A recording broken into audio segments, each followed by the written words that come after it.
Wagi ang AP Bren kontra sa Onyx Esports sa 4-3 para maibulsa ang M5 World Championships ng Mobile Legends Bang Bang sa Rizal Memorial Stadium nitong linggo. Sa unang pagkakataon sa M5 World Championship, umabot sa Game 7 ang sagupaan sa pagitan ng Bren at ng Onyx sa Grand Finals.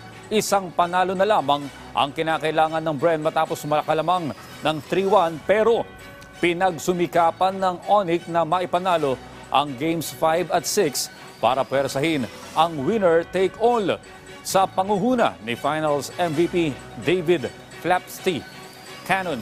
Mas nanaig ang Bren sa Game 7 para masungkit ang kanilang ikalawang M-Series Championship na kanilang unang pinagharian noong 2021 sa Singapore.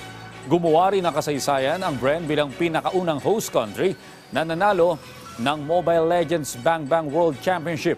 Matapos ang M5, opisyal na ring inanunsyo ng Mobile Legends Bang Bang na magpabalik ang torneo sa Malaysia para naman sa M6 World Championships.